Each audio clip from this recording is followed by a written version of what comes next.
Sir विषय असा आहे, माझी पत्नी सुरेखा विष्णू चव्हाण प्राथमिक, माध्यमिक व उच्च माध्यमिक आश्रमशाळा अंतरुम पिंपरी तांडा इथे आहे. तिथं माझी पत्नी स्वयंपाकी या पदावर कार्यरत आहे. गेल्या काही 5-6 महिन्यापासून माझ्या पत्नीला इकडं-तिकडं जा, रानात जा, ह्याच्या जा असं सही बंद केलेली आहे. मला 5 महिने 6 महिने झाले पगार बंद आहे. माझे बँकेचे हप्ते थकलेले, त्याच्यामुळं माझी परेशानी आहे. त्या कारणास्तव मी समाज कल्याणला तक्रार दिलेली आहे. सर एवढं करून मला काय पेमेंट वगैरे नाही भेटली. सर एक विषय सांगतो ह्याच्यातून, हे पवार जे आहेत, दिनेश लाला पवार हे संस्थाचालक आहेत. संस्थाचालक असताना त्यांच्या घरातले 6 व्यक्ती सुशील पवार आणि अनिता रामधन राठोड, रेखा दिनेश पवार, ज्योती दिनेश पवार, हे सगळे हे 6 कर्मचारी त्यांच्या घरामध्ये आहेत. 2 गेवराई आश्रमशाळेमध्ये आहेत, 4 अंतरुम पिंपरी तांडा आश्रमशाळेमध्ये आहेत. हे कधी ड्युटीला न जाता जर हे पगार उचलत असतील, ह्यांची कधी पटावर सही नसते, तरी ह्यांची सह्या कोण करताय, हे पैसे ह्यांच्या खात्यावर पगार कशी पडते हेच चौकशी जर समाज कल्याण संचालक सरकार हे जर करीत नसेल तर फार दुर्दैवी आहे. आणि आम्ही जर काम करून सगळं करून आम्हाला 5-5, 6-6 महिन्याची जर पगार भेटत नसेल तर आम्ही काय करायला पाहिजे सर? खूप गरीब शाळेत येत नाहीत का ते? ते शाळेत येत नाहीत सर. कोणतेही कधी शाळेत आल्या नाही, कधी काही नाही. माझी प्रशासनाला विनंती आहे, कमी जास्त तर लांब नाही, एक 15 दिवसाची, 20 दिवसाची, 15 जुलैपासून आत्तापर्यंत तरी CCTV चेक करावं, त्याच्यातून क्लिअर निघून जाईल.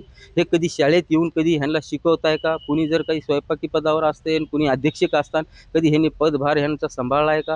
कधी तिथं येऊन ह्यांनी हजेरीपटावर सही तरी केली का? ह्यांची पगार ह्यांची कसं काय भेटते सर? एवढी विनंती आहे. त्याच्यामुळं मी म्हणतोय की ही जी संस्था आहे ही पवार प्रायव्हेट लिमिटेड संस्था आहे म्हणून मी सांगतो. किती पैसे येत असतील घरी? तरी अंदाजा त्यांच्या पगारात आता 6 व्यक्ती आहेत म्हणल्यावर तरी 5-6 लाख, 4-5 लाखाच्या दरम्यान तरी ह्यांना पगार येत असेल. न काम करता, न काही करता, संस्था ह्यांच्या असून जर ह्यांना जर 5 लाख रुपये महिना घरात येतोय न ड्युटी करता, आणि आम्ही ड्युटी करून जर आम्हाला 30 आणि 40 हजारासाठी जर 5-5 महिने, 6-6 महिने जर ऑफिसचे जर दरवाजे जर हे पळावं लागत असेल तर खूप गोष्ट आहे सर. न घेता ते घरीच असतात, मात्र पगार हा शासनाचा उचलला जातो. असे प्रकार समोर येतात, त्याच्या तक्रारी देखील समोर आहेत. आणि एका घरातले अनेक नातेवाईक, वडील, मुलगा असे सगळेजण नातेवाईक असतात आणि ते संस्थेत पदाधिकारी देखील असतात.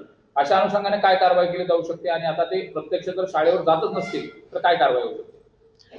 यामध्ये जे नातेवाईक आहेत ते जे शाळेवर जात नाहीत, प्रत्यक्षात शाळेवरती काम करत नाहीत, परंतु पगार घेतात, अशा संदर्भात मी मुख्याध्यापकांना अगोदरही सूचना दिलेल्या आहेत.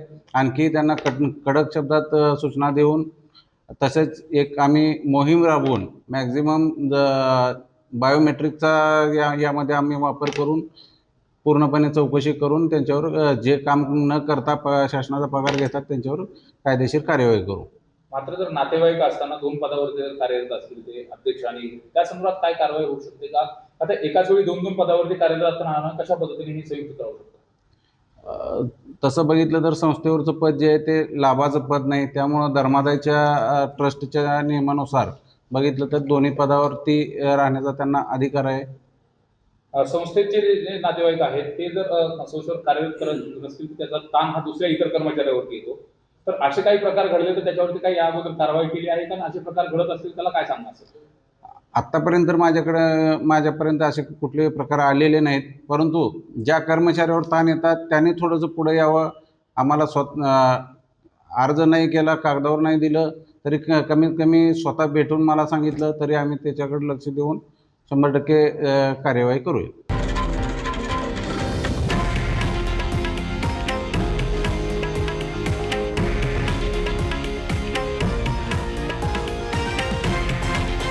हे आहे देशातील नंबर 1 न्यूज नेटवर्क आणि आपण पाहत आहात TV9 मराठी, एकमेव.